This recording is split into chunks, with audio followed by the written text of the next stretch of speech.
Des artistes, mais aussi des architectes du monde numérique.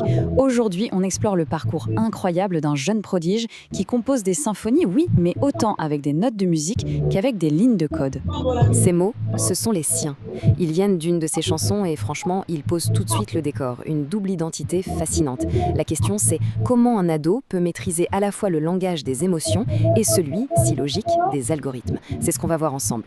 Derrière le nom de scène Michael Smith RS, il y a Lilo Kodev. Deux noms, mais une seule et même personne. Allez, on plonge dans son histoire pour comprendre comment tout ça s'articule. Pour saisir le génie du personnage, il faut commencer par le commencement, ses racines. Alors d'où vient Lilio et qu'est-ce qui a bien pu forger un talent aussi précoce? On est en 2009, en République démocratique du Congo. Lilio incarne vraiment une nouvelle génération. Ce n'est pas juste un musicien. Non, il est pianiste, développeur, écrivain. C'est tout ça à la fois. Et cette polyvalence, ce n'est pas un hasard. C'est vraiment le reflet d'une jeunesse africaine, hyper créative, connectée et qui a soif d'innover. Mais bon, une telle palette de talents, ça ne sort pas de nulle part. Pour comprendre l'artiste, il faut jeter un œil à sa famille, là où les toutes premières graines de son ambition ont été semées. L'équilibre de ses influences parentales est assez frappant. D'un côté, on a son père, chef d'établissement. Il lui a transmis la rigueur, l'amour de l'éducation. Et de l'autre, sa mère, une femme d'affaires, qui lui a appris le goût de l'autonomie et la persévérance. C'est de ce mélange, de cette double inspiration, qu'il tire toute sa force. Et puis, il y a son rôle dans la famille. En tant qu'aîné d'une fratrie de 5, avec Thérèse, Niclette, Daniela, Marlène et Léonard, il a très vite eu ce rôle de modèle. Cette responsabilité a nourri chez lui ce désir de guider, d'inspirer, bien au-delà de son cercle familial. Ok, mais concrètement, comment ces valeurs familiales se sont transformées? Eh bien, en une double vie assez fascinante, menée entre les touches d'un piano et la logique, parfois implacable, du code informatique. Regardez cette chronologie. L'ascension est juste remarquable. Les valeurs qu'on lui a transmises, elles ne sont pas restées théoriques, non, elles sont devenues le moteur de son action. En 2024, à 14 ans seulement, le piano devient une passion dévorante. Mais au lieu de tout lâcher, il continue ses études, et pas n'importe lesquelles, une section exigeante en latin philo.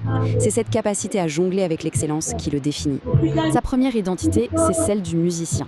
Mais attention, ce n'est pas un simple interprète, non, c'est un conteur. Son style est unique, il fusionne le classique et l'urbain, et ça lui permet de raconter des histoires, de transmettre des émotions pures à travers ses notes. Sa deuxième identité, c'est le bâtisseur du numérique. Pour lui, le code, c'est un vrai levier de changement. Il ne s'agit pas juste de programmer pour programmer, non. Il veut créer des outils pour aider d'autres étudiants. Imaginer des applis qui rendent l'apprentissage plus facile, plus accessible. C'est sa manière à lui de créer des ponts entre la tech et l'éducation. Et enfin, il y a cette troisième facette, celle de l'intellectuel.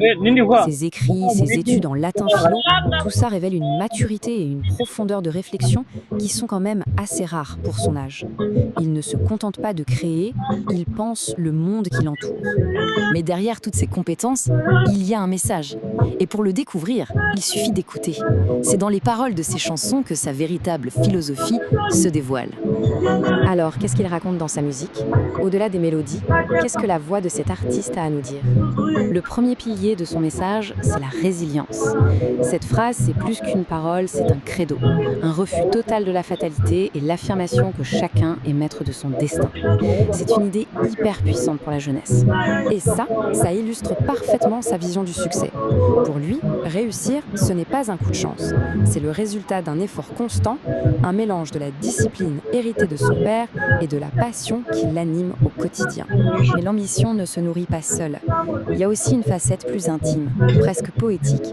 Cette phrase, qui est dédiée à sa fiancée Elisabeth, nous rappelle que derrière l'artiste, derrière le développeur, il y a un jeune homme dont la créativité puise aussi sa force dans la stabilité et l'inspiration de ses relations. Avec de telles fondations, la question n'est plus de savoir s'il va réussir, mais plutôt quel héritage il veut construire. Comment compte-t-il unir tous ses talents pour laisser une marque qui dure? Sa vision est d'une clarté impressionnante. Ce n'est pas juste une liste de rêves en l'air, non, c'est un vrai plan d'action.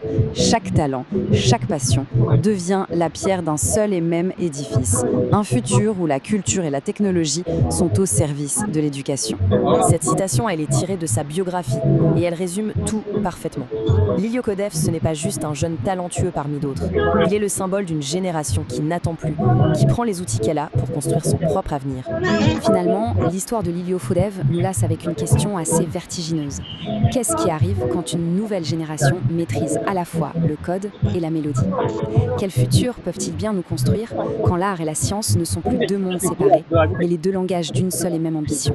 La question reste ouverte.